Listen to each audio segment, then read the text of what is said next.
Good morning, everybody. My name is Jeff Model, and I am the founder of cgarchitect.com. Today, we have a really cool panel that I've actually been doing for probably about the last 6 months in different places in the world, and it's about the future of visualization and kind of where things are headed. Panelists have been different in all of the different cities, so let me just introduce our panelists for today here. So on the your far left, we have Carlos Cristerna. He's the visualization director at Neoscape, which is one of the biggest visualization companies in the world. To his left, we have Paul Doherty. He is the CEO of DigiGroup. He has been in the industry a really long time, but he's kind of the foremost expert in smart cities, working on some really amazing stuff, and also has a really good picture of kind of what's going on worldwide in the industry. And finally, Jorge Barrero, senior architectural designer and digital design lead at Gensler Architecture. He's responsible, among many other things,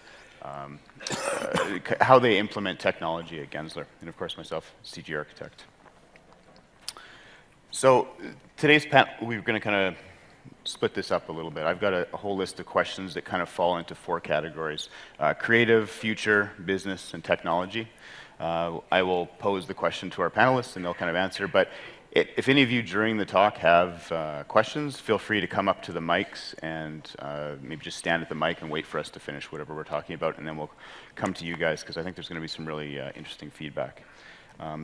First thing I want to show here, those of you who visit CG Architect on a regular basis know that we do an industry survey every few years, and this is kind of to poll what's going on in the industry. We generally get several thousand people answering from all over the world.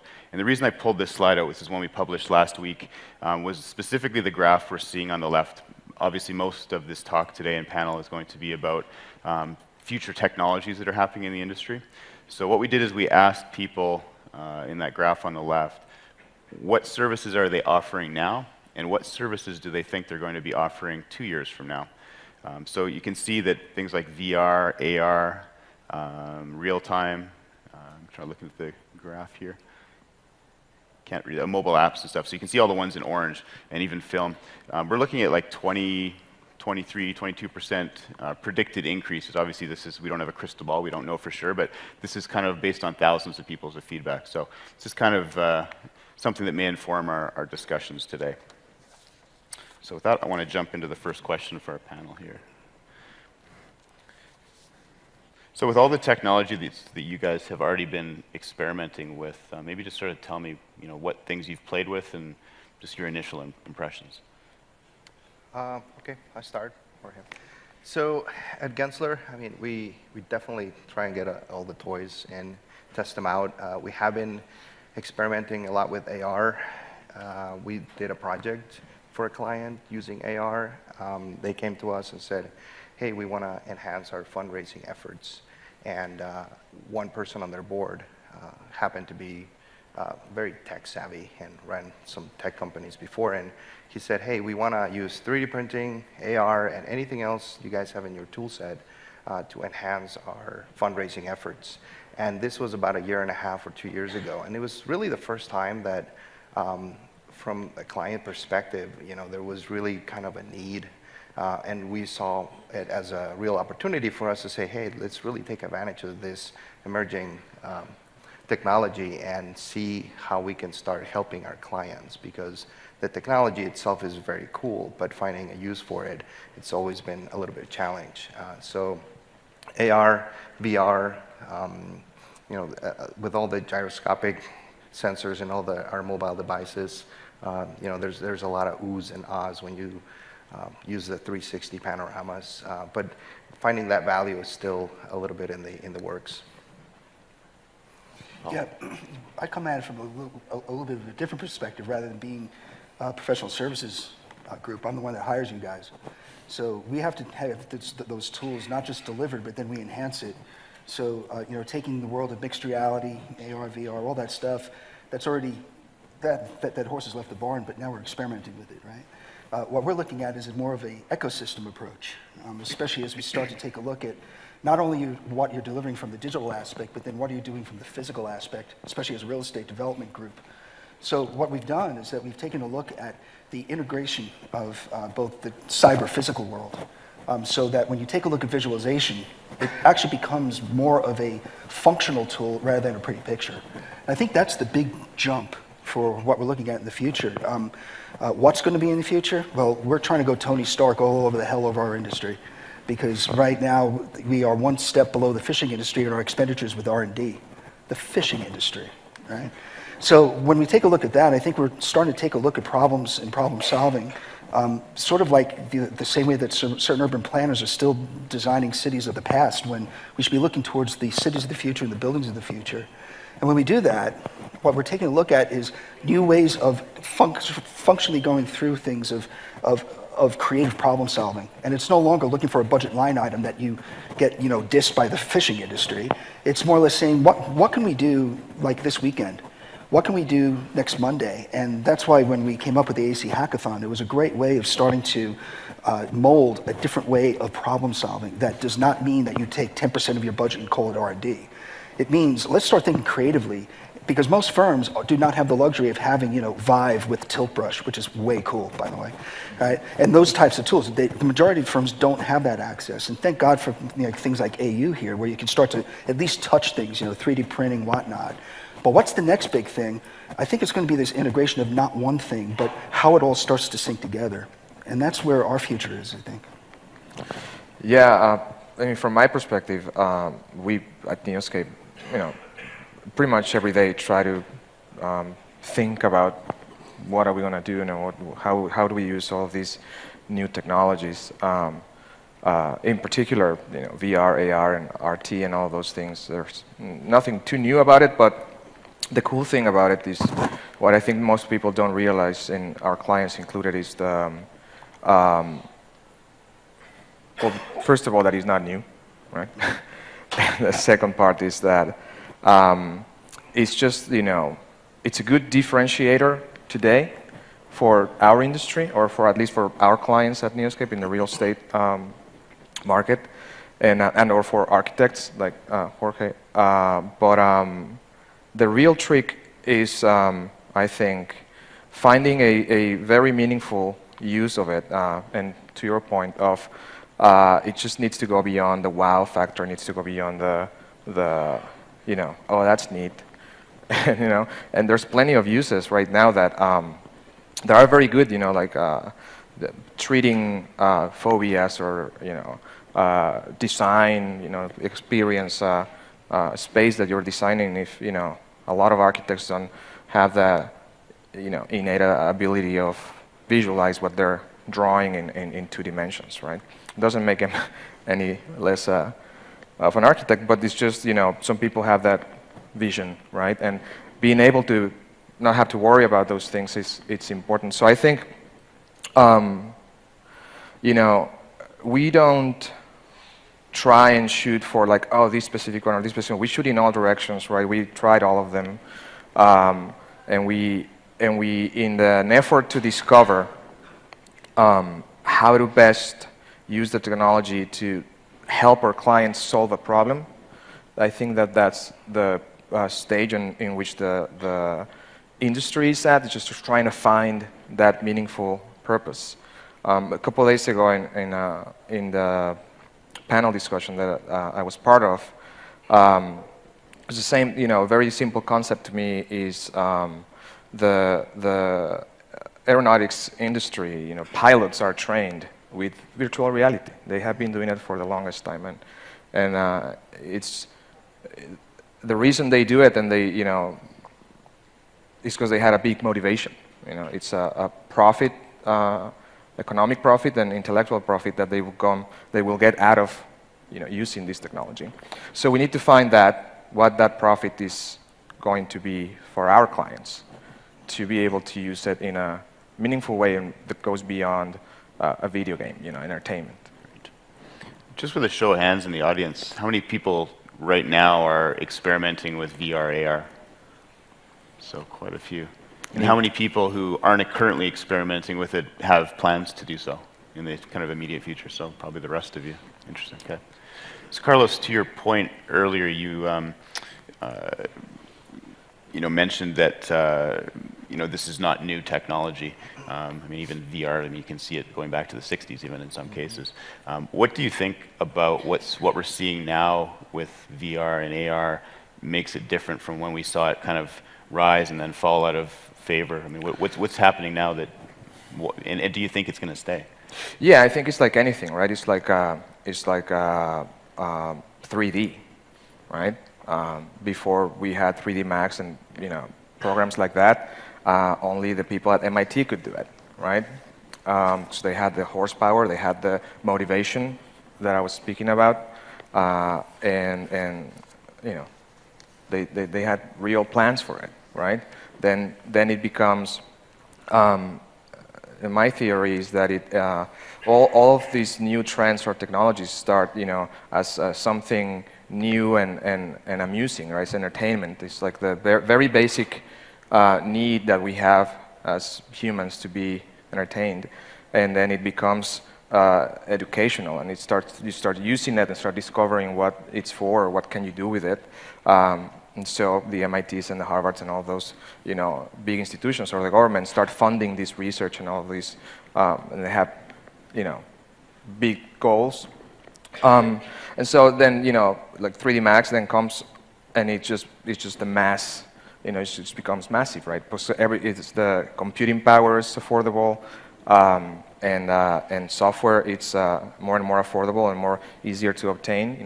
Companies like Autodesk, have the student licenses and things like that, right? So I think it gets a point where you just need to use and abuse it.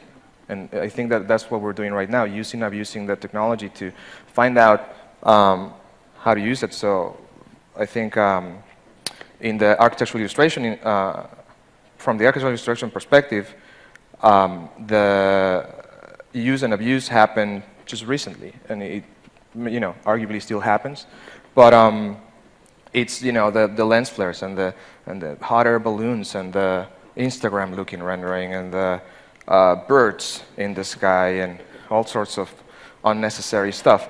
And so I think that's what we need to do, like start doing the hot air balloons. Jorge, what are you guys seeing at Gensler in terms of, why is it going to stay or not stay right now? For us, it's really about finding purpose for the tools. And I think what's making it easier from our point of view is just the ease of use and the availability and the low cost factor. And for us, being in the service industry, I mean, I know all these things have been in other companies that are, they produce products. We don't produce a product, we produce a service. And so we have to find a value in using these tools for our clients. But if we can speed up the design and the decision-making process, we're creating value for our clients by advancing, our deliverables, and time is money. And so there's a lot of back-end and there's a lot of purpose for using these tools. And I think now that they are widely available and easy to use, to a certain extent, I think that's what's really going to make them stay. And in terms of ease of use, I was talking to people before yesterday, and a friend of mine and colleague, he sent me this screenshot of a ViewMaster, which, you all remember the ViewMaster with the click, right?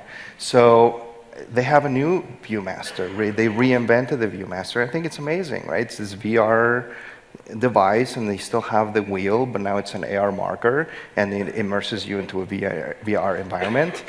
And I put it on my 4-year-old, and she just won't take it off. And so now my 10-year-old starts beating my 4-year-old for it.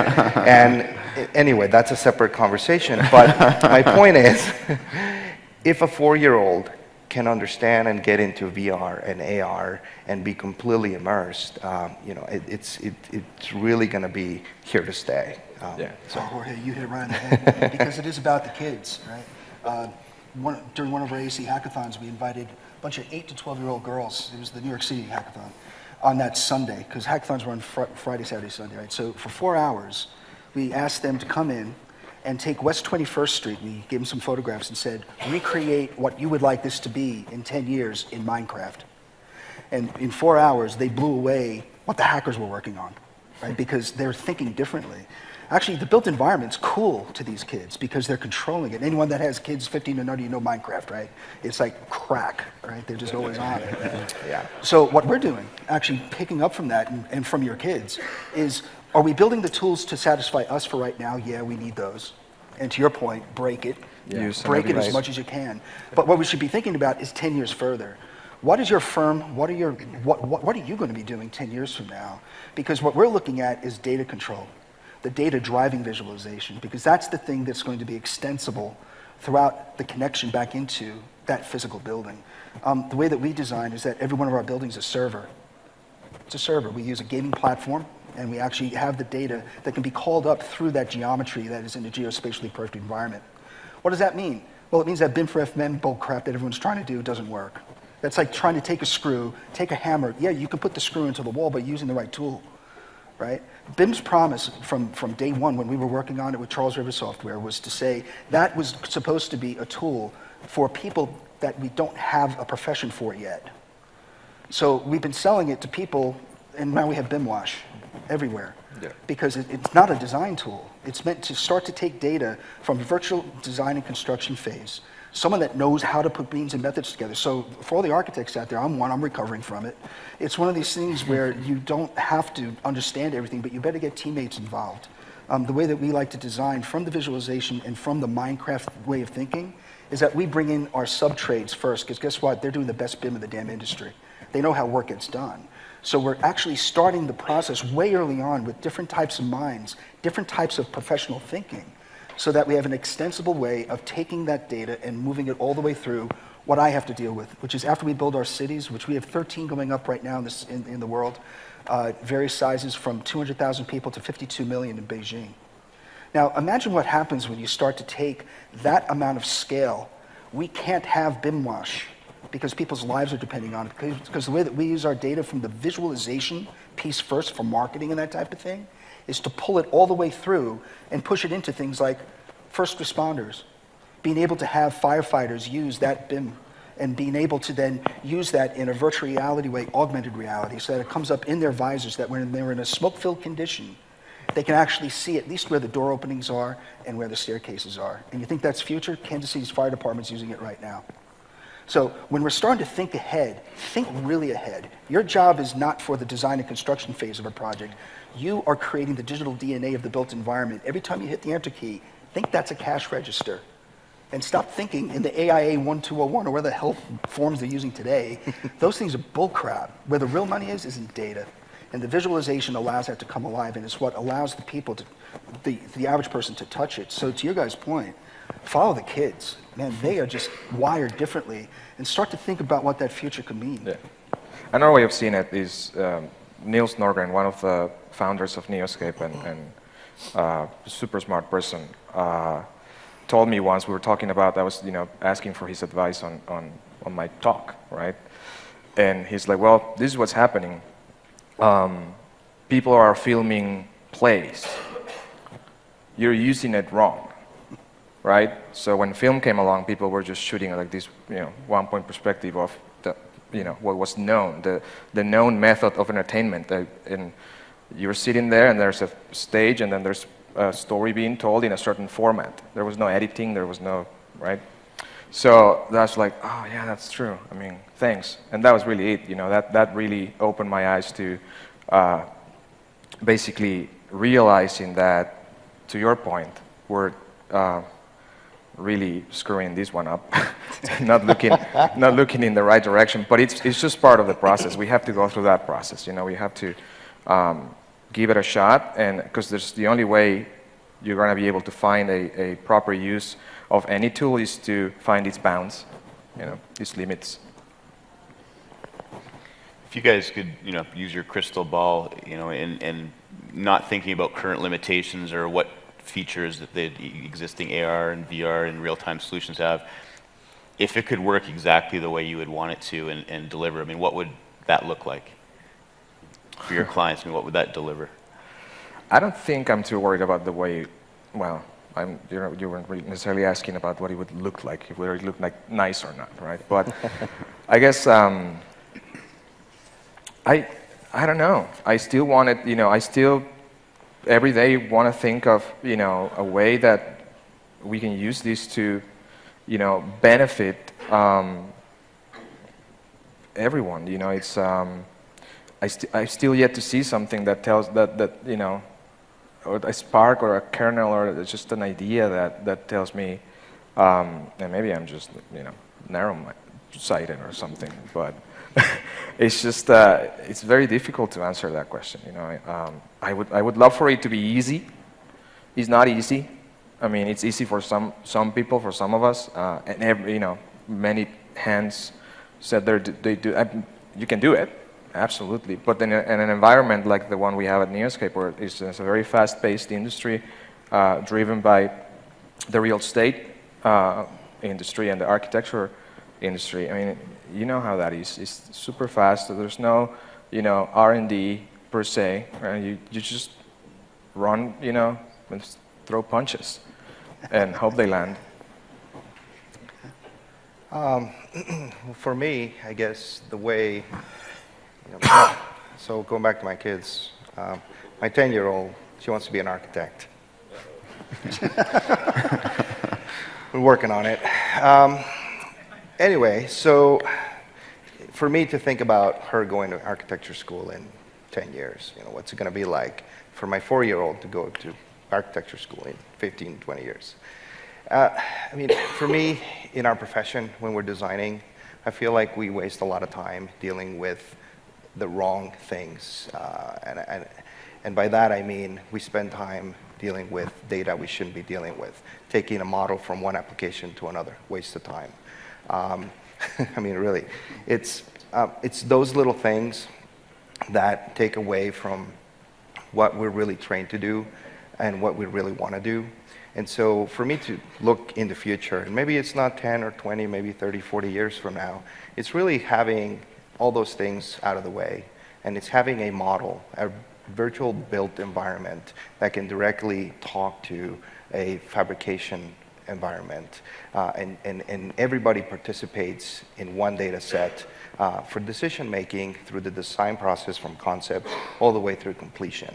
It's really about removing all that extra work that really gets in the way.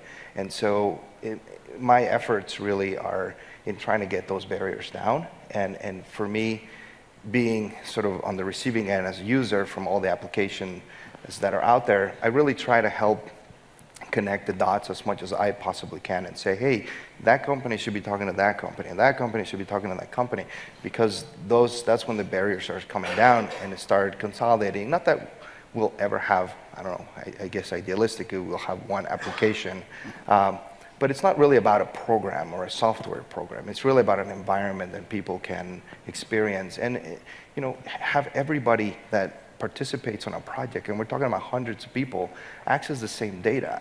I just see a lot of duplication that to me means a lot of wasted time, a lot of wasted money. And right now, I think publicly I can talk and say, we've been working on 3D printed buildings, and that starts breaking down some barriers because their process is very different than a traditional building. However, the world from a code standpoint and from other standpoints, it's not ready. And so there's a lot of barriers there too that are going to have to break down. How do you get rid of documentation and submit a building for permit or for construction? So, but ideally, hopefully, that's where we'll get there eventually when my kids decide to go to architecture school and become architects against my will. Well, crystal ball, I hope that the architectural education system actually gets revised so that it is a cool place for your daughter. We're in a very lucky position. I'm sort of right in the smack middle of my career where I was always working for someone else, and now we do have the freedom of designing our own building code, our own zoning, because these are greenfield projects. Let me give you an example, and it is a crystal ball. But the crystal ball is like now, like I used to have hair, and I'm on a budget right now. It's in Jeddah, Saudi Arabia, right on the Red Sea. It's called Kingdom Tower, Kingdom City. Kingdom Tower designed by Smith & Gill, same people that did the Burj Khalifa over in Dubai. This is a 1 kilometer tall tower. It's a vertical city that will house and have in it, on the average, 35,000 people living in this vertical city at any one time. We're also building the world's largest terrorist target, right, with a big bullseye. It's surrounded by a city of 1 million people called Kingdom City. We're responsible for the entire thing. We're about 42 floors up out of the ground right now, and the horses left the barn. So here's some issues. One, to your point, We collected a lot of data. Thornton Tomasetti being the structural engineers, Smith and Gill being the architects, and we're in charge of Bin Laden Group as the constructor. And what's happening is we're falling into that same thing where the architectural design, we needed to do a model, and we use our own gaming engine to actually develop that off of data. We don't draw anything. Drawing so 2015. We're into this whole other world of data-driven models because we have to be very accurate, especially in a place like that that has a water table of like half a meter, right? So the engineering behind this was really interesting in that we needed to collect a lot of information, and we could not rely on the software because the software integration would have cost too much, right? So we went to the data platform and started to extract data, and now we have this big glob, right? So by using certain industry standards JSON calls and WebGL and things like that, we're able to at least cobble together enough to start to make some informed decisions. From there, though, where we're going with it is actually now working with our partners like Cisco and IBM, Schneider Electric, Siemens, to start to think differently about how our model now can actually be a control center from a visualization to something physical, specifically safety and security. Because if you're 1 kilometer up in the air, and if something happens, you want to have a trust relationship that that building knows what to do. Not that you have an 8.5 by 11 photocopy of a floor plan saying, if there's a fire, go to this staircase. That's a dumb building, right? But that's to code. And and that's another thing. Stop designing to code, you architects. Shame on you. That's mediocrity. That's like the base minimum. You should design from code. Okay, I'm off my soapbox, but so we have this 8.5 11 piece of paper. It wouldn't be really interesting if that was actually live, because you can do that now. You're an architect, design it, specify it into your building. You don't go to code, go beyond it, because now all of a sudden your BIM has life. It's no longer this static thing that gets put onto a disk that some, Mrs. McGillicuddy in the building department will never access. And the facility manager won't either. Why? Because he's going to do his own because he doesn't trust your design. Because as is doesn't, that's not real. That's reality. So we wanted to take our crystal ball and say, let's do something different. Let's start saying that if you have to have a trust relationship, if I'm 1 kilometer tall up in the air and there's a fire, I want the building to tell me to know what to do. So there's this technology out of Nashville, Tennessee that was developed between Vanderbilt University and NASA called the Neocortex. It sounds very spooky, right? Neocortex. Yeah. What this thing is, it's an AI tool that allows you to, it learns, it self-learns itself as to behavior and data inputs. So imagine you're walking into Kingdom Tower in 2019, it's just opened. This technology has 350,000 simultaneous relationships. Just remember that. So there's 35,000 people coming into this building, and it knows every one of you.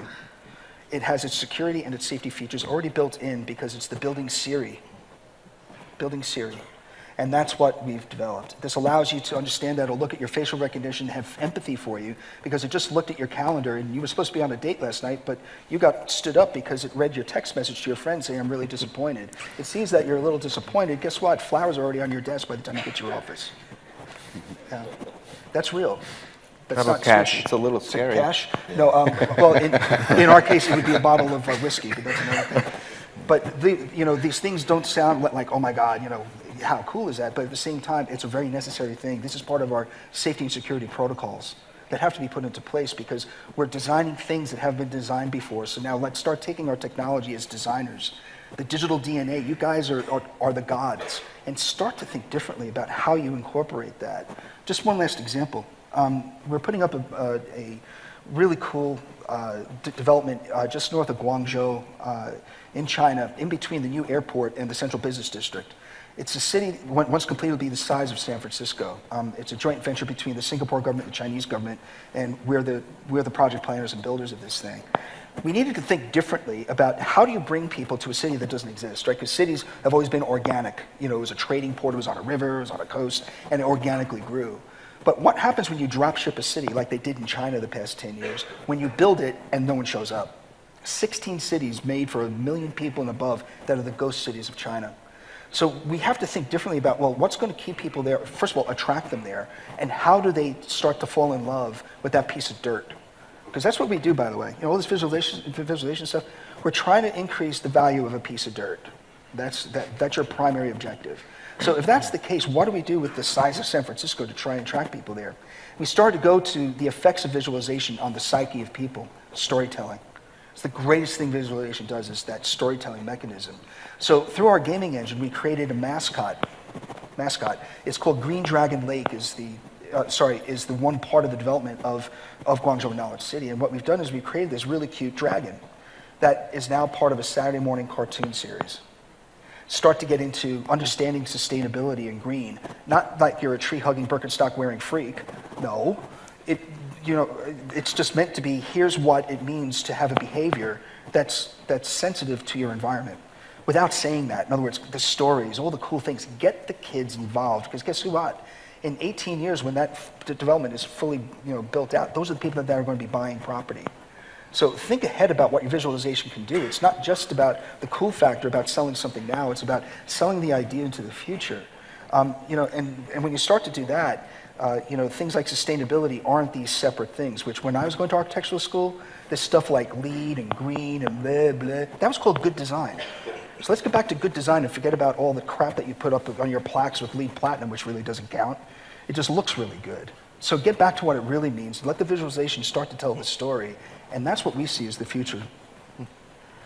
So Paul, I mean, you're talking about a lot of technologies that are new but absolutely bleeding edge. Do you think there's a disconnect in the skill set of people in our industry when it relates to visualization and trying to implement all of these kind of forward-looking integrations in these new buildings? Wow. Okay, well, that's an atom bomb. Yeah, there's a huge disconnect. The huge disconnect from the people that don't know to use the tools the way that you do in this audience, and you. You guys are the leadership, and you don't know it yet. Just because you're not a pacey old white guy like me sitting up there in the corner office doesn't mean that you're not in control of your firm. You guys are the drivers, and you guys are redefining what it means to be a professional designer, professional builder, and everything else. We do have a serious skill gap, not from the individuals, but in the problem solving of how we go about these ecosystem processes. Here's a case in point. So we use a technology, like all this clean tech stuff you talk about, like this past Monday with the $28 billion fund that Gates is pulling together, at the Paris climate talk and all this stuff. They're talking about solar, wind, and hydro. Like, how 1970s are you getting here, man? It's like the crap is inefficient. It does not work. Sorry, it doesn't. There are certain things that it can work for, and that's fine. But as holistic, like we're going to get rid of coal-burning plants, no. But what is really cool are these newer 2.0 technologies. One is called piezoelectric. Piezo, in Latin, just means pressure, which means that there's these pads that can go underneath carpet, which interface carpet is part of this thing right now. Important to note that when you compress, molecules start to vibrate, and it creates energy. You can put it underneath as a substrate for roadways, walkways, those types of things. And right now we're generating 300 watts per square foot, which means that every one of our cities are direct current only. There is no AC power necessary, which means that there's no transmission lines, no need for transformers, which means we're cutting down 38% of our overall electric load on every city. 38%. We're trying to hit 30% carbon reductions in 20 years. Just hire me. I'll get it done over the weekend. Freaking people. So the piezo system's really cool, but it brings up a problem. Because now, if the roadway is generating 300 watts per square foot, who's responsible, the DOT or the energy power company, right? This also gets into your firm. What happens when you need to have that expert on MEP and structural and everything way early on in the design process, because that's the way BIM has to work. It doesn't come from your head. You're not trained for it. It's not your fault, And then when you try to visualize that, God, is there a gap? It's like all this stuff is great, and the client gets there going, what?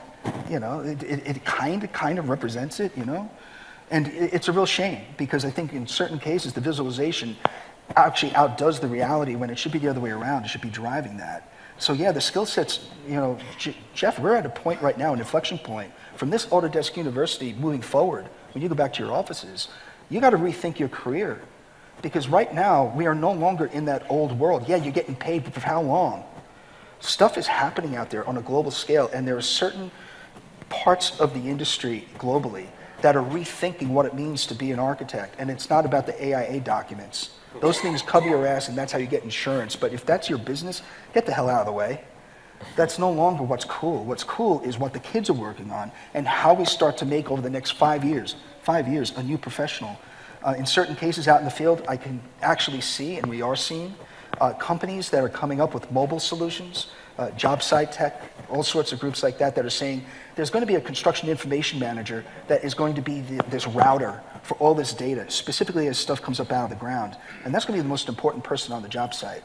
Because right now, the architects are abdicating their role like they did with construction management 30 years ago.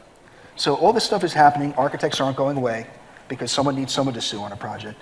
And that's just the way it is. Is it a mindset disconnect, you think, more than a technological one? Because in my side of the world, you know, it's completely different. It's just marketing. I do marketing for real estate, right?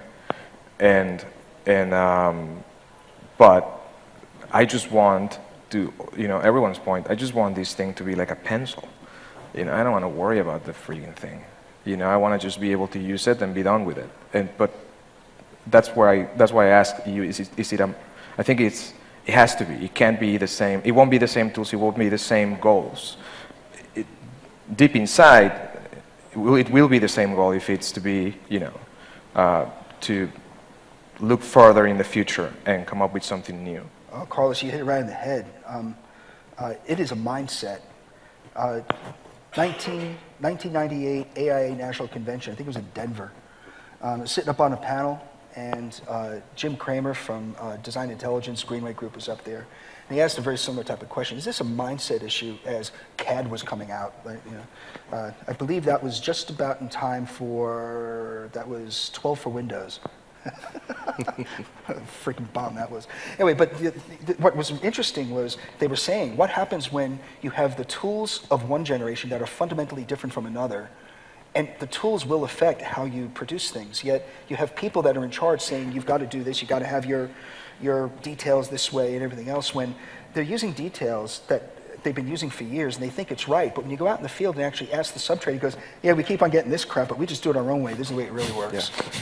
But it met the objective of productivity. CAD was a great production tool, but that's the wrong measurement. If you do something wrong and go save as 1,000,000 times, you're very productive. But it's the wrong thing 1,000,000 times.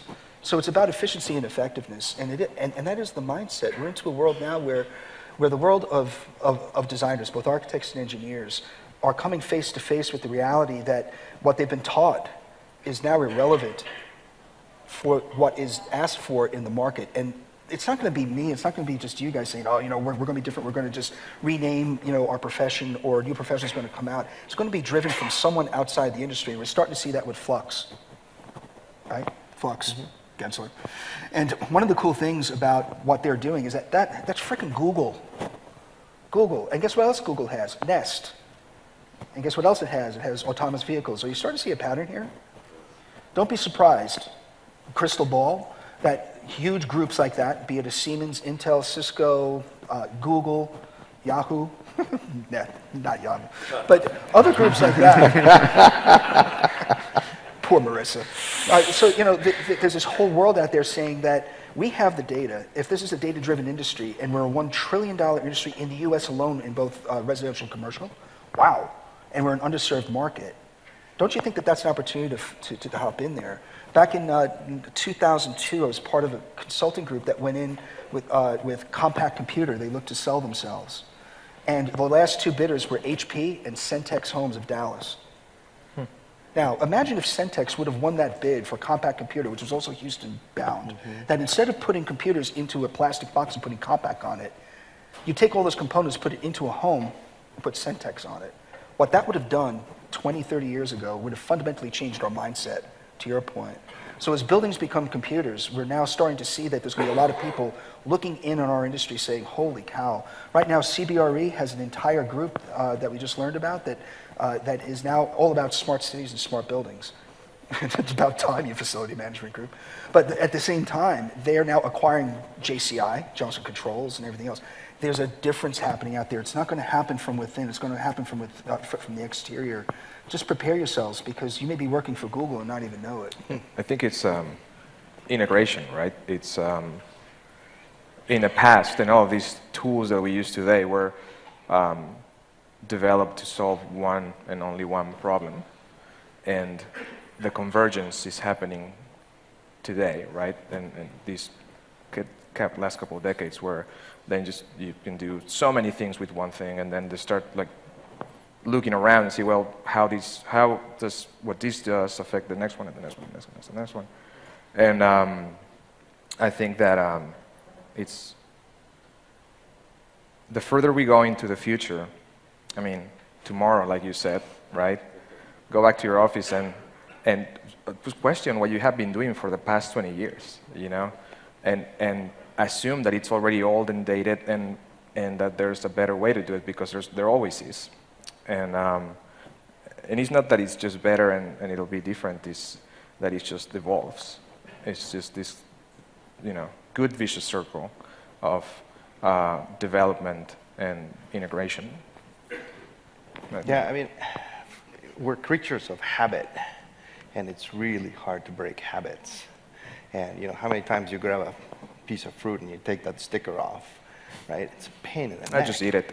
But you can eat it. It's more efficient. Don't take it off, right? But that's the thing. Like, it's a pain in the neck, but it's a habit, and it doesn't bother us anymore.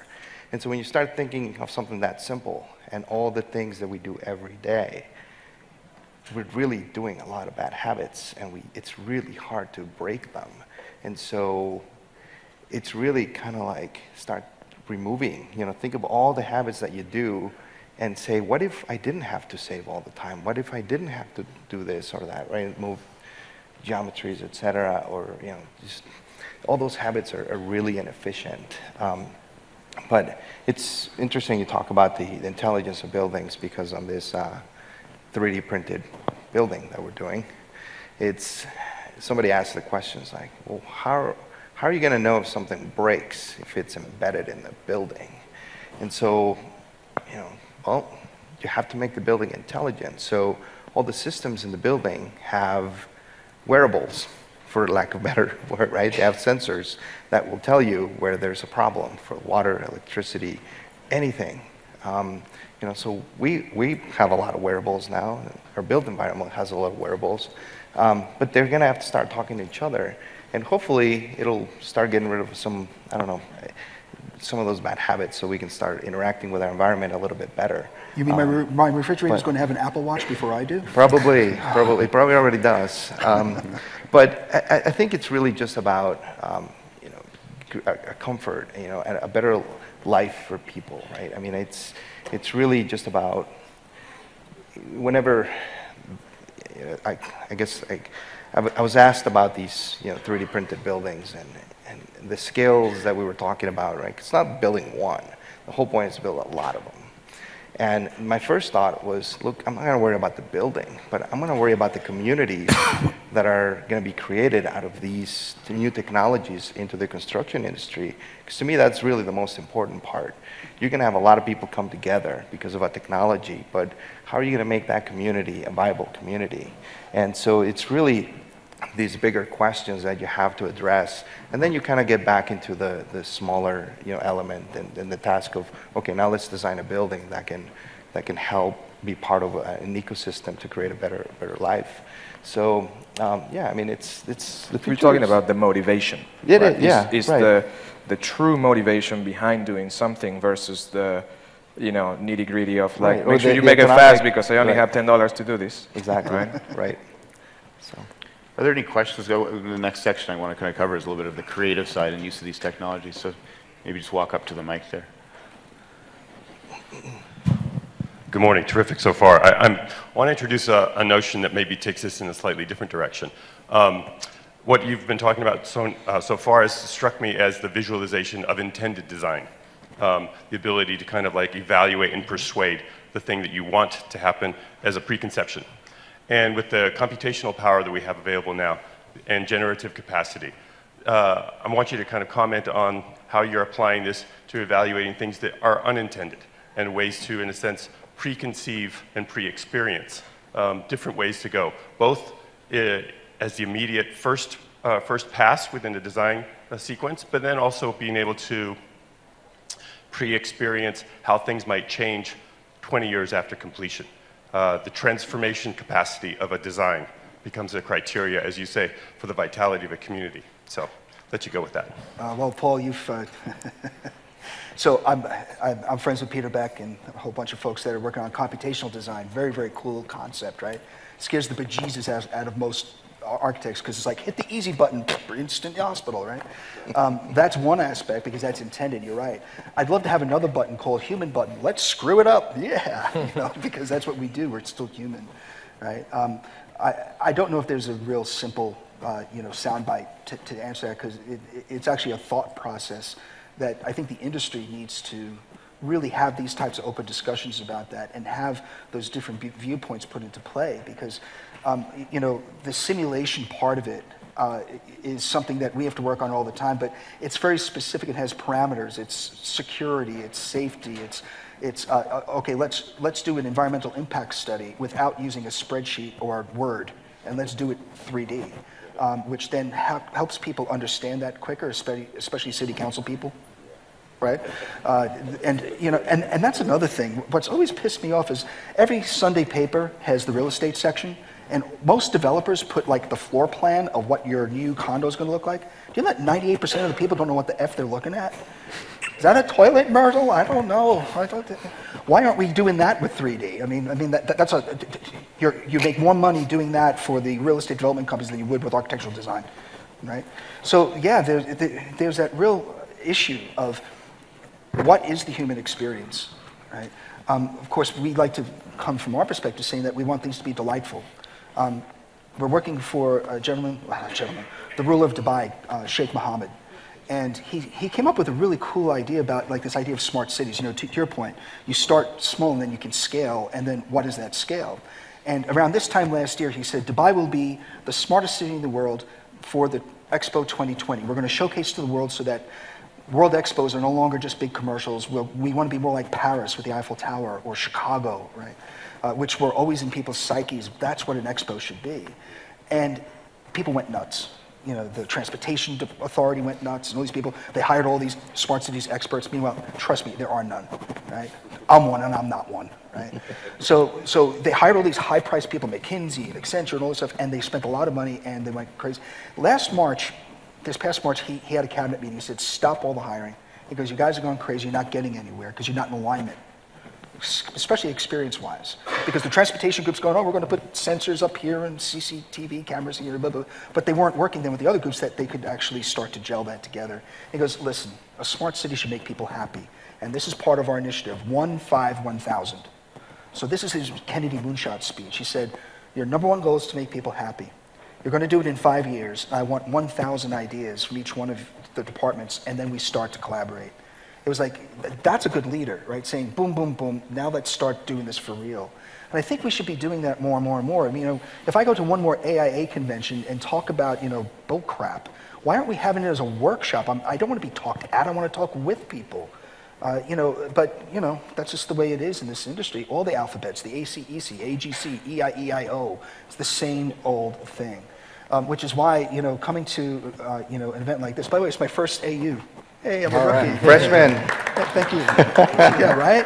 Man, all these years, I was like, Carl, what did I do to you, man? Buzzsaw, Revit, but okay. So there's this whole world, I think, that we need to really have more of a conversation. And I think that, even from this panel, AU should not die at the bash tonight, right? There is a community feeling, and it's great that you have the users groups and that type of thing, but it needs to even go beyond that. Even if it's just something freeware up on LinkedIn or Facebook or Twitter, wherever it needs to be. But the conversation has to continue because we're not sure what the user experiences are supposed to be, but they need to be documented so that we don't all go down a cow path and realize that it's a rabbit hole. So we're all pioneers right now working in that world, especially when it comes to trying to figure out visualization is one thing for intended, but can visualization be something else so that it helps tell our story in real time? Question in the back. Paul, I've been lucky enough to see you 3 or 4 times now, and I don't know why you're not on the main stage scaring the crap out of everybody at this conference with We Are Data and stuff like that. But I want you guys to I want to ask you a question to kind of drive all your guys' points home. How far off, if the people in this room aren't designing smart buildings and intelligent buildings, if we're not designing them today, how far off until they're obsolete? Oh, wow. Guys? Great question. Yeah, I'd actually take a point from We Are Data Has anyone seen We Are Data Watchdogs at all out here? Go look it up right now. Don't listen to me, just go to wearedata.watchdogs.com. It's a UK-based company that does props for gaming. Props for gaming. But the props are data. They have Chicago, London, Paris, and Berlin with all of the data that is now out on the internet, and they're scraping it off on the public realm.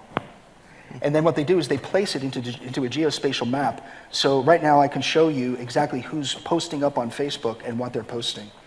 Instagram, Twitter, what the lights are going right now, red, green, or yellow. How many bicycles are in the shared bicycle thing right now? How far away is that train from Victoria Station?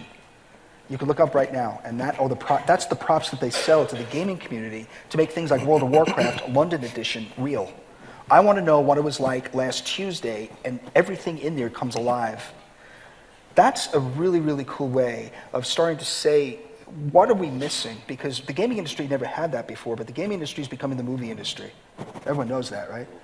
Because the games now are driving as many, Rocky 222 episodes that you can, right? And that's the way of the future there. I would probably take that same mirror and say, well, what are we doing? Do we really want Siemens to actually control smart buildings? I don't know, man, because when you go about 3 levels down, it's all in German. It's like, really? Or there's certain things that Cisco does, like in Songo, which is absolute, excuse me, Cisco, you're my partner, but that's bullcrap. What they did was they took one floor in this smart city, and what they did was they had bean counters come and go, oh yeah, we need 3 routers and these amounts of equipment, and then they went, oh, times 49. Really? They're not thinking through, and I think that's where the collaborative spirit comes in. How far away are we? If you're not doing it Monday morning, shame on you. Reach out, call up these people because you specify them. Never be afraid of the big companies, the GEs, all those guys. And that's what I learned. Go in there. You have the power, even if you're a visualization guy, not at that business sense, because you specify them. And if you specify one, they don't have to knock 10 times on the door to get actually in the door. These people don't know what we do. So when you have that type of power, that's where the collaborative spirit will come into place. Especially when you're saying, okay, it's a smart city. When I go in, I'm not talking about buying a refrigerator, Mr. GE. I'm talking about buying 500,000 like next Tuesday. That'll get their attention. It's going to be driven by money. It always is. But what's really cool is when you can then start to take the sensitivities of what we actually produce, which is the built environment, and now we start to make it special instead of make it look like a Mad Max meets Blade Runner future. So I want to touch a little bit now on the creative side and how visualization impacts what we're doing. I mean, Jorge from a design perspective, Carlos from the marketing perspective. I mean, how do we, with all of these new technologies coming out, how do we balance the creative side with the technological and not have technology being used for the sake of technology and contributing to the design or to the marketing effort rather than just using for the sake of it being there? Well, I mean, it's a simple. For us, the way I see it, it really starts with the basics. I mean, there's absolutely nothing wrong with learning the fundamentals, right? Whether you're using pen and pencil or the latest digital tool. And so I think even though we are talking about the future and all these tools, there's definitely a foundation that has to happen. Now, can it be sped up and produce quicker? Or, how do you train the artistic side? A lot of it is kind of how to follow your gut. You just follow what feels right and what looks right and what looks beautiful. And it's funny because we have these internal conversations in our company about defining what is design. And everybody has a different point of view. And the word that's always sort of controversial, it's the word beautiful. Because what is beautiful, right? Beautiful means something different to everyone. And beautiful you can't teach. But sometimes, you'd see something and you think, that is beautiful. I don't know why, but it is. And so there's a very non-technology part of it to me that still plays a big role. And on the ugly side of the production, in terms of the creative part of what we do, I do see a lot of people sacrificing a lot of really good ideas based on the fact that they don't know how to use the tools. And they let the tools drive their decision making. And it's always a constant struggle. And me personally, I see that as a huge roadblock, because when I started my career and started the design process, I put incredible amount of effort to make sure that the tools that I was going to use were completely non-existent when I used them, right? I didn't want them to impede my ideas. If I had something in my head I wanted to show someone and communicate to someone, I wanted to make sure that tool was transparent in me creating that. And it's really difficult because it takes a lot of time. And so when we start thinking about developing these tools, what can we do to shorten the time frame for people to learn the tools, or for them to just be completely intuitive and transparent, right? Can I give a 3D modeling tool to my 4-year-old and she can create something that she imagined, right? And that's I think, going to be a really important part of keeping the creative process alive moving forward. What I find funny of the whole situation is, first of all, I hate computers, right? They're useless. They're useless, and they're a pain. But you know, I see these things, you know, on. We say, oh well, things are not smart, right? And our understanding of smart is like they can't do what we can do, which is it's weird. It's like the opposite, right? We're creating tools that don't make mistakes, so they're perfect. But then, but they're not smart. They're not creative. There's no art.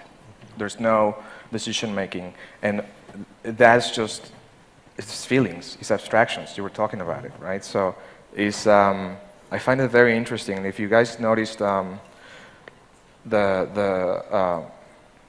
generative design example that was shown, and you see the chassis of this car, right? It looks like freaking bones. You're looking under a microscope, and that's the structure of bones, right? So it's let's make it perfect. Nah, let's just make it like nature and make it have its flaws, but then have that feeling, that emotion. So it's again, without art, or without the curiosity, or without the mindset that we're talking about, there can't be these evolutions. But you said that, Jorge, there's always a flip side and a dark side to it, but you have to travel through it, and you'll do it once and a million times every day. Yeah. Back in the day, so do you remember the old pen plotters for AutoCAD, right? And it used to have that round chassis, and you stuck the pens in there. And I always loved one program called Squiggle, because it would actually make it squiggle so that it didn't look too finished. Yep. It was too perfect. So what we used to do is just make the pens a little loose, so we didn't have to buy the license for Squiggle. Sorry, Squiggle people. That's why you're out of business. We just used to drink a lot in studio, and that worked just as fine. Yeah. Well, there is whiskey pen, right? Yeah. So that, and then just moving forward with. You mean like SketchUp? Well, no, actually the music industry. Before I became an architect, I was a musician, and we used to be in the studio a lot. And right about the time that we were there, I joined this new group out of Tokyo, because Yamaha produced it called MIDI. And MIDI allowed you to synchronize from what was called a SMPTE code, boom, boom, boom, boom, so that I could make my synthesizers and keyboard player go in sync, right, so that it would make for a quicker recording. But what we found was that the SMPTE code was too perfect. It was boom, boom, boom, which is why we have house music today, right? It's too freaking perfect, like this. So we were a rock band, and what we had to learn was how to put feel into it. And what we did was we had to program mistakes. Like just off every 15th beat or something, just a little off, that made it feel more real. And I think we're kind of like that today, especially as we embark into the world of VR and AR. I know this. I was at the London Microsoft Studios for HoloLens, and I put on the HoloLens. It was freaking outrageous. It was really cool. But at the same time, I went, wow, it's kind of static. It feels like another world, but it's not a world like I want to live in. It's cool to look at. Neat. But where's the feel? Where's that artistic soul in that. And I started to talk with David, who runs the program there. He said, so you want me to program in mistakes? I'm like, yeah, do that, because it'll give it that thing that you've arrived in a different place. But yeah, it's like, again, it's like, did you not see the bones, right? You need to make it work like our brain. Our brain can only process so much, and the rest just makes up, right? It's just, it's fine. Don't worry about what's right here, just right here. So BIM-wash is okay. Okay, sorry. No, you know, it's interesting. You guys hear you talk, and I mean the thought that comes to mind is we live in an imperfect world, right? But all these tools are perfect, so there needs to be a level of imperfection built into these to help us connect with what comes out of these tools, right? Or what we create with these tools, just to, I guess, you know, start creating a human connection with the digital realm. Yeah, I mean, it's in everything, right? It's in a rendering. Everyone was going nuts because they wanted the renderings to look photorealistic, right? How do you do that? Well, let's do chromatic aberration. Let's do all sorts of imperfections of the optics of a camera, you know? And then here we go with the overdoing and the overusing and all that stuff. Well, I think we should just all form a company here today called Fudge. Is it chocolate fudge? Squiggle and fudge. Whether it's you know, at a dedicated viz company or designing architecture, I mean, storytelling obviously is at some point plays a pretty significant role.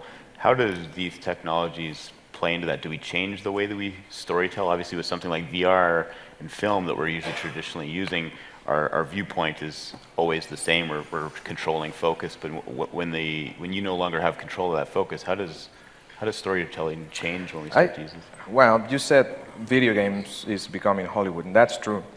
I owe that to Corey right there.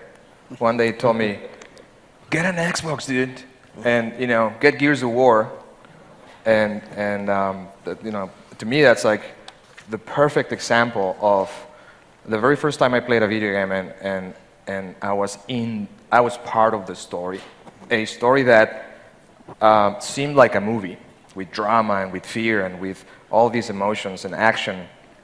And cool thing about it is that it can't be infinite, right? It's not Minecraft. Minecraft is like procedurally created and it can be whatever. This one is, you know, point A to point B, but there's junctions, and you know, so it gives you the illusion of choice. And I think that is that imperfection, right? Let's just add that imperfection in it, and then it, to me, that was a game changer, and in the way we tell stories, you know, because you're like, all of a sudden you're like, well, of course, you know, those guys are geniuses. They figured it out, and but it allows you to open your mind. It changes your mindset, and you're like, all right, let's you know, look for something else. And ultimately, it's always going to be about making someone feel something and making money out of it. Got that correct. So you know, and on that point, I met that person on the game floor. No, sorry. This is Vegas, right? Things stay here. By the way, why didn't you guys just put a casino in that city and then just... No, well, see, now there's wrong and right, isn't there? And I think that there's a lot to be said about, you know, what the future of visualization is based upon that experience. You know, in order to tell the right story, sometimes it's not just the visualization, it's the sound. And in video games, it's really difficult sometimes to actually track the sound, especially if you have a soundtrack going, to what the gun is or whatever you're doing, because you have to present it as in real time, in certain cases in the cloud, in-depth perception. You know, if you see someone shooting something and it's just based on like one level of that audio, it's going to seem like fake. That's not even real, right? So it's a real art of interactive live movie making. In 2D, I mean, you're seeing it in 2D. It's rendered Exactly. Inside of the engine is in 3 dimensions. The data is in 3 dimensions, but what you're seeing is just a flat image, right? Yeah. So the illusion of that 3-dimensionality is, you know, the parallax and the audio and the way the story is told and the lighting effects and et cetera, and it's that subtlety and the... And now we have haptic, which means that we also have the ability to have force feedback. So imagine now your architectural rendering is no longer a rendering, it's an interactive experience that you can actually have people not have to come to your office, but you're in the virtual office. You are in the VR world using potentially AR, mixed reality types of tools so that when you are pushing that door, you're actually feeling the specifications of that push in torque because we have physics in our engines. Why aren't we using those, right? So visualization is really taking on to this idea of immerse yourself for real and not just, with Oculus Rift. I mean, that's like a nice 1.0 thing. But really have, like when you put the Leap Motion now on the dev kit on the Oculus, that's a different experience because you go like this and all of a sudden you see, like your skeletal hands, right? So I know these two really crazy guys in China, they're freaking awesome, they're both from Wuhan but they feel like that they're from St. Louis, and they act like it's really strange. And what they do is, they have the baseball caps on and everything, and they're like, Paul, come over here, check this out, right? What they did was they took a holographic image of a three-dimensional building, and through the leap, they were able to take the roof off and manipulate the walls dynamically. I went parametric technology, that's parametric technology, right? And then put it back on again and save it, right? I'm like, holy cow, I just bought your company. Because that's the type of thing that becomes the real experience. Because to your point, you're trying to get someone to do something. It's very persuasive. And if you do it visually, well, of course you do that. But you're right, when you start to incorporate the production value of that, that could be the next big step, for AU next year is who's going to be the first ones to do, haptic controls based upon what that really means, especially when you can work with the building product manufacturers instead of doing like, here's a CAD detail, yeah, gee whiz. Tell me about, the speed of that rolling door for a garage door, and let me hear it, and then let me touch it and feel it. How heavy is it? Those are really cool features that I'm looking forward to. Yeah, you need to be able to use all of your senses. It's not my kids, just as Jorge's kids can grab any computer today and figure it out. Yeah, and because they're, we've come a long way. We've designed them easy enough to manipulate, right? Because now you can touch them, you can interact with them, and a 3-year-old doesn't even need to know how to speak to do that. And so that's what keep going back to the pencil. Yeah. Yes, it breaks and you need a sharpener, but it doesn't get any simpler than that. Yeah. And you need physical interaction. Yeah, absolutely. My 4-year-old takes my phone all the time. She knows how to use it intuitively, great. And then she goes up to my Mac or the TV and she starts, Daddy, it's not working. I said, that one doesn't quite has the same features. So it's really funny to watch kids interact, right? Because for them, they all should do the same thing, right? I learned that I can swipe this, so how come every screen isn't swipeable? Yep. But it's pretty funny. But in terms of, going back to your question about our storytelling, for us, we're trying to tell a story to the people that are hiring us to do a project. But at the same time, we have to create a story that transcends that project, and what's the story going to be like of the project once it's built, and how does it fit into the city? So it's really challenging for us to understand, like, how are we going to design something and a story that's going to last. And it's really a story for the users, ultimately, that are going to experience that space and that building.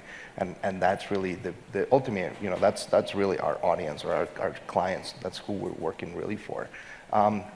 But using the technology to tell the stories, going back to this early example I mentioned on AR and using this technology to tell a story, it was really interesting because it was for a project that's under construction in Chicago. It's the RIC, Rehabilitation Institute of Chicago. And they do a lot of fundraising. And so they came to us and they said, hey, we really want to use technology to enhance our fundraising. And we said, okay. And they gave us complete freedom, right, in terms of what we could do for them. And really, they only came and said, hey, you've given us some beautiful imagery, some beautiful renderings, and they're all printed. But, when we go to talk to somebody and we ask for a donation and we leave that behind, we feel that's not enough, right? And that's telling a little bit of the story, but there's nothing else, And so can we use technology to start, keeping the story alive and have, other generations and other people use it. So we 3D printed a small-scale version of the project or their building, and then we use AR to create a augmented version of the building directly on top of the 3D print. So the 3D print became the marker.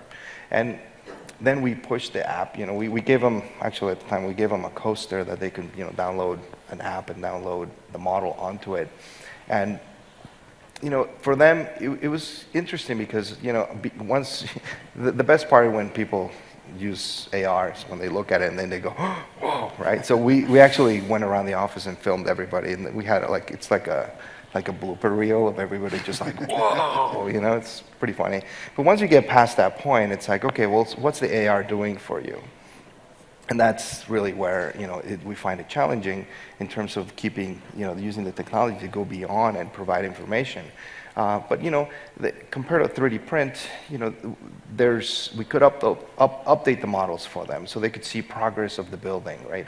I mean, at this point, with the app and they have an AR model, you could point your phone at any time at that marker, which could be a really nice print, and it doesn't have to be PLA, it could be wood, it could be metal. That's the beauty of it. It could be a nice sculptural object, because people still have that tactile feel, they like to touch things. But we can use the information and the AR technology for them to see the progress of the building under construction, right? Hey, I forgot, it's under construction 2 weeks, oh, let's see where they are. Hey, they're up 2 more floors. Hey, they're working on the glass, the curtain wall. So you can feed that information to them using this technology. And the cool thing for them is they can show it to their friends, to other people, and it's like, hey, we're doing this building, and look at, you can virtually see the progression instead of always having to rely on a photo, et cetera. But I think when we presented this to the board, and we gave everyone one of these things, they just couldn't wait to put it in the hands of all their kids. Because they're like, wow, look, check this out, right? I mean, they were really excited about that. They were really excited about sharing the technology and what they were doing. It was another way to communicate a process of building a building, but connecting with a younger audience that kind of bridged that gap of a really cool factor. One of the cool things that I've been trying to do with my kids is something so simple as, open Max, make a bunch of teapots, put up sun and sky in it, render it, while your kid is looking at you. It's 10 minutes to do that stuff, right? Render a 360, put it on the Google Cardboard, and have the kid look at it and immediately see what we were just doing, and then giving him the illusion that he is in what he just built, right? I think that's going to be mind-blowing for a 5-year-old to then get him interested in doing something that goes beyond the practical the practical uses, and it's what I fear though is, and I guess the question I wanted to ask to you guys is, I don't want this to be a world, I don't want the Matrix, because it seems to me like people are, come on, either I'm getting old and I don't give a damn about computers anymore, or people are just trying to overdoing it. It's the hot air balloon, right? Everything needs to be on a freaking computer screen, and everything needs to be, but it's like, again, this vicious circle of human stupidity, right? Let's do all of these cool things. Never mind. Let's make it imperfect. So there's this huge fork in the road that we're coming to worldwide with our use of computerization, because it was based on the model that Turing first had way back in the day in World War II. And it's about looking at information as either stored or moving. So you either have storage or software, right? And that's been the model of store forward, bits and bytes, and what we've known as computerization up to this point. But when the guys at Princeton in the labs with Einstein and everyone else, Turing went to visit them, but he wasn't allowed to talk about what he did in World War II, which was crack the code of the Nazis by being able to decipher what was going on based on this computerization knowledge. And so when they built, and there's post-ENIAC, this was about the hydro bomb. because the hydrogen bomb, the hydro bomb, that'd be funny, a big water bomb. But Just water balloon, right? they could use it in Seattle. Yeah, exactly. And Southern California right now. But the idea is that with the hydrogen bomb, they were not sure through simulation that if they started it, would it just envelop the world, right? It wasn't going to stop. So they actually created these labs and put together the computers, and they found out it would work, and then now we're at the stage we're at. But, you know, the iPhone still works the same way as that damn computer. So what happened was Turing and von Neumann, that was running the Princeton shop at the time, they became friends, but both died tragically very young. But some of their writings are about, well, we're doing this because the DoD gave us money, but where we really want to go is into the organic growth of data, which is a new computerization model, where we're no longer thinking about you know, what's at hand. And what's fascinating to me about that is this fits right into the world of buildings.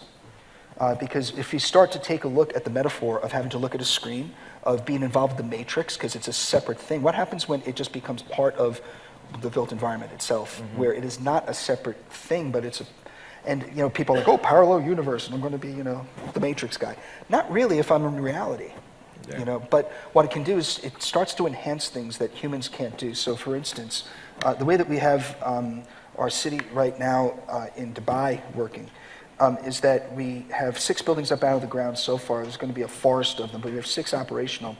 And because in virtual reality and, well, in the cyber world, each one of those buildings has the storage of all the design information, construction information, facility management information that's happening right now, BAS, all that type of stuff.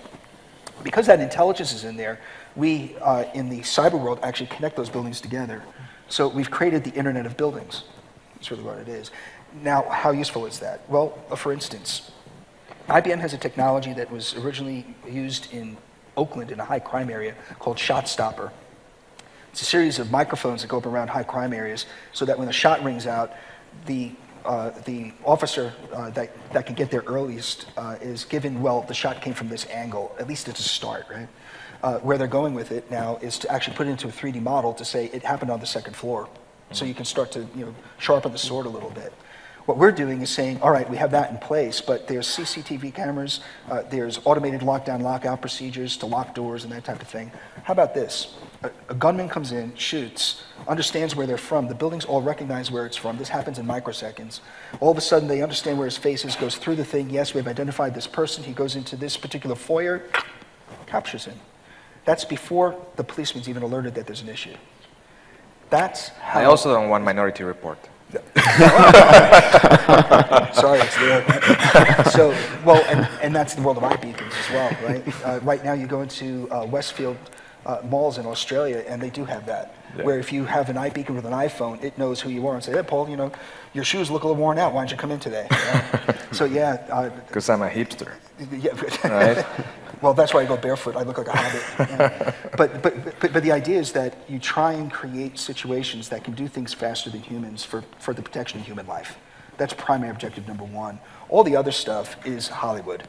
And you know what I don't like about Hollywood in games is that it makes the future look very, you know, dystopia. When I don't think it's going to be that. I mean, we're still humans. I mean, you know, I have a 5-year-old boy, and I don't want him growing up with Blade Runner. And I also don't want our cities looking like that. Right? You know, like the cities of the future always look like, you know, something like, ooh, it's like, can't we think a little differently? You know, I mean, when we design the cities, when I say cities, most of them are rural urbanism, you know, cities, you know, with no longer than, you know, 8 stories tall, human scale. It's not about drop shipping a concrete jungle. Yeah, well, 2015 is here, right? And nothing that Doc Brown and Marty saw is here. Right. Right? Well, except for certain parts of Dubai. You know, but yeah. Except, right? Are there any questions from the audience? I know there was somebody in the back that was standing there for a little while. There you go, thanks. Yeah, I had a question about VR, virtual reality. So you guys, just 2 parts to it. Are people consuming it from that you've seen in a practical way, not just like a testing environment? And if so, is it more designers or is it more like clients? For us, we are our own consumers primarily at the moment, but we are definitely talking to our clients about it, and we're slowly trying to find the right clients to partner with so that we can make it a meaningful experience for them.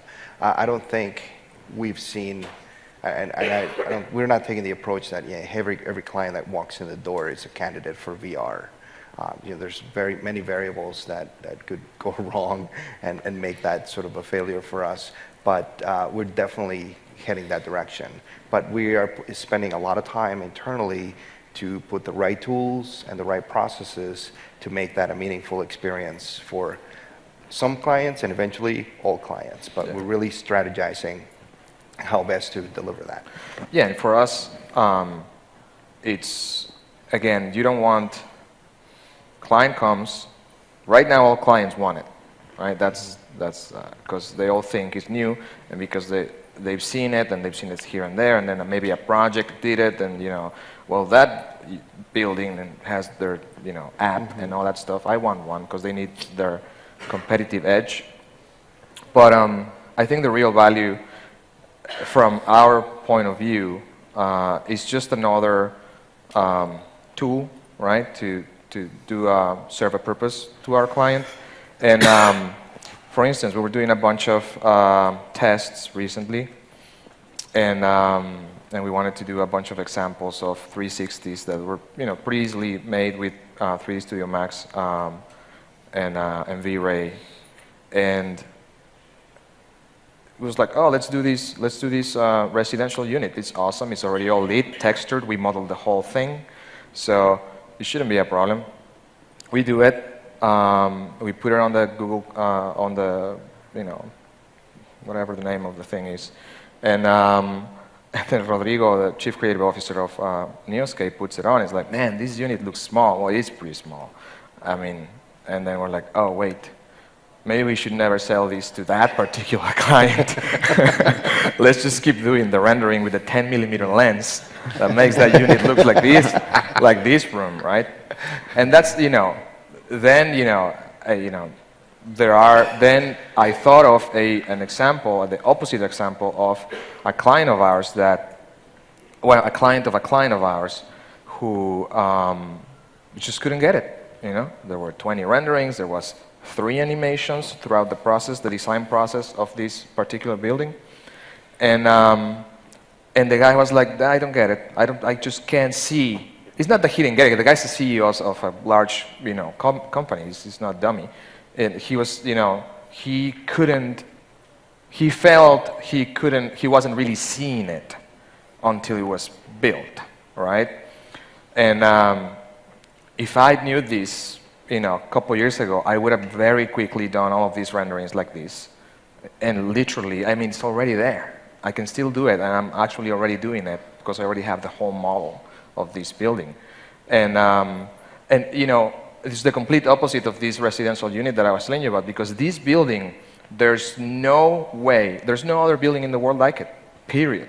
So it's the pyramids, and then there's this, It's true, and that's why the guy didn't get it. The guy's smart enough to know that there's nothing in his brain that makes it register as something real.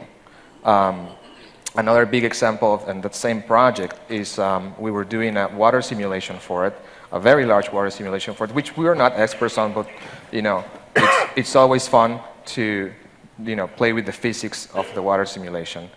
And we spent a bunch of nights, myself and a coworker of mine that are into that stuff. And man, this is going to be huge. And then you see the renderings of the designers of this particular water feature. It's not going to look like that. No, it's not. It's like it's magically doing all these things, right, that it should never do. And finally, my client sends me a photo of a mock-up the designer made that was not to scale. So they made a smaller version of the whole thing, but that didn't work. Of course it didn't work. You can't scale water. You need to build the thing to the actual size to know how it's actually going to, to function, right? To what's going to happen. So I guess I went sideways, but the point being that you need to be smart enough to find a purpose for a particular tool, right? That in that that was a missed opportunity by me, and I found out about it the wrong way. You know, I was dumb enough to choose this small unit and not that thing. Yeah, and you know, to pick up on the thing about VR content, it's not a rendering, right? It's an environment. And when you put on an Oculus, I usually have people sit down because they start to go like this, and then they really start to get out of They want to sorts. walk. Yeah. People feel compelled to walk. Yeah. And all of a sudden they start walking, and it's dangerous, actually. Yeah. So what we have to come to terms with is that VR, AR, mixed real time, and then the stuff that's just up on your screen that we're used to, fundamentally different types of content that we have to understand who the users are. VR by itself, being able to look 360, sometimes don't ask what you wish for, because you can actually make people seasick. You know, and so yeah, there's ways that you can fudge it, right? You know, you can put limits in there. You can actually put on physics and limit what that peripheral vision is going to be, all that stuff. But I think we're still learning about what's proper and what's not. And to your point, you know, it's one of these things that, you know, there's not a silver bullet that just solves VR. There's specific times where you're not going to want to do that, depending on the project, depending on the user. But we're in a really interesting time, you know. And there is already a long list of uses. You know, it's video games, one of them, aerospace industry, industrial design, you name it. You know, medical treatment. Just as they train pilots, you can train doctors, not, you know, kill people or you know, things that are very dangerous. So that but all of these things in which is being used is either entertainment or it's a life at risk. So it's a very strong motivation, right? We need to find that motivation so that we can use these techniques or these technologies for a meaningful purpose for our clients, which is complicated because, you know. Well, I mean, We just got a few minutes left here, so I just kind of want to summarize here. I mean, most of everybody who's in the audience here said that they were either experimenting with or plan to experiment with VR. As they go back and kind of take some of these takeaways, what would be the one thing, just kind of quickly going down the panel, maybe just 30 seconds or so, that you think, what's the big takeaway in trying to go back and implement or experiment with these sorts of things? give it to a little kid.